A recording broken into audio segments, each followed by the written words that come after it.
adayga iyo diktatoriyadda. weliba isagu waxa uu barasii dheereeyey raggii uu ku dayan jiray ee Napoleon iyo raggii la xilliga ahaa. 25% dhaqaalaha dalkiisa ayuu ku bixiyey xafladii caleemasaarkiisa. taasina waxay xagga kale ka rogtay dhaqaalihii dalkiisa oo faqri iyo gaajo loogu baktiyey xafladaasi kadib. Bokassa madaxweynihii hore ee dalka Afrikada Dhexe waxa uu xukumayay intii u dhaxaysay sanadihii 1966 ilaa sanadkii 1979.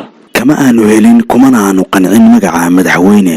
sidaasi darteedna waxa uu bedelay magacii Jamhuuriyadda Afrikada Dhexe Imbraadoriyadda Afrikada Dhexe, isagoo halkaasi ka aasaasay imbraadoriyad weyn. isaguna waxa uu isu magacaabay imbraador jooga qarnigii 20aad. xafladii lagu boqorayay imbraadornimadiisa keliya koofiyadii uu soo xidhay ayaa waxaa qiimaheedu gaadhaysay $5 milyan oo doolarka Mareykanka ah. dowladda Masar oo uu booqday ayuu ka caashaqay gaadhi uu ku dhex arkay. kolkii uu codsaday ee loo diidayna waxa uu Qaahiro ka ambabaxay isagoo cadho jiqla ah. kolkii waddankiisii uu gaadhayna waxa uu xidhiidhkii diblomaasiyadeed u jaray dalka Masar. waxa uu ku jiray diinta Islaamka hal maalin iyadoo shahaadada loogu qabtay magaalada Tripoli ee dalka Liibiya. waxayna ahayd maalin uu lacag kaga cunayay madaxweynihii hore ee dalka Liibiya ee Colonel Muammar al-Qaddafi. waxa uu halkaas ka sheegay in maanta laga bilaabo loogu yeedhi doono Salaaxudiin Axmed Bokassa. hase ahaatee goortii uu xuduudda dalka Liibiya ka tallaabay ayuu ka miisay halkiisii hore waxauna ku noqday diintiisii. maalinkaas ayaana ugu dambeysay islaamnimo iyo magaceeda toona. madaxda qaar ayaa mucaaradkooda xidha, qaarna way dilaan halka qaar kalena ay dalka ka caydhiyaan. laakiin Master Bokassa intaasiba ma aanu samayn ee waxa uu qali jiray mucaaradkiisa kadibna waxa uu cuni jiray hilibkooda. maalin ayuu xaflad ballaaran isugu yeedhay xukuumaddiisa. goortii ay cuneen ee dhergeenna waxa uu sheegay in waxa ay cunayeen uu yahay hilibka mid ka mid ah saaxiibadoodii wasiirada la ahaa.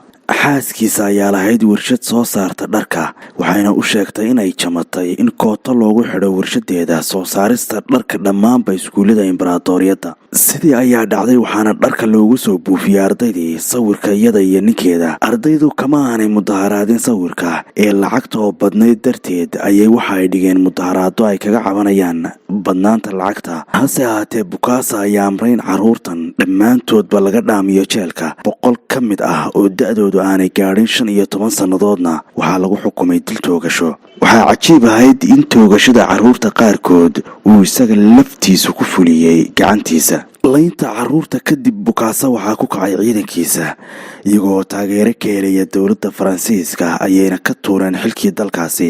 Bokassa sidaasi kuma aanu hadhine waxa uu damcay inuu ka aargoosto madaxweynihii Faransiiska ee riday oo markaasi doorasho ay qarka u soo saaran tahay. waxa uu soo bandhigay 100 hadiyadood iyo sidoo kale hantiyo kale ah kuwaasi oo uu siiyey madaxweynaha Faransiiska intii ay labada madaxweyne ahaayeen. markaas laga bilaabana waxaa madaxweynihii Faransiiska kaga furmay gudaha dalka Faransiiska buuq ahaa inuu laaluush iyo hanti ka qaatay Master Bokassa kuna qaatay awoodda dowladnimo iyo madaxweynenimadiisii. sidaas ayuuna ku waayay xilkiisii sanadkaasi. isla markaasina ay adduunka ku wada joogeen Bokassa iyo madaxweynihii Faransiiska oo labaduba shacab ah. Bokassa oo markii xilka laga tuuray u cararay dalka Faransiiska beriye kadib ayuu dib ugu soo laabtay dalkiisa, waxaana lagu maxkamadeeyey dembiyo ay ka mid ahayd cunista hilibka dadka. hase ahaatee waxa uu isku difaacay in aanu isagoo cunin ama jeclayn hilibka bani'aadamka maadaama sida uu sheegay hilibka bani'aadamku uu yahay mid dhanaan. su-aasha la isweydiin kara ayaase waxay noqonaysaa sida uu ku ogaaday inuu hilibka dadku dhanaan yahay mar haddiiba aanu dhadhamin.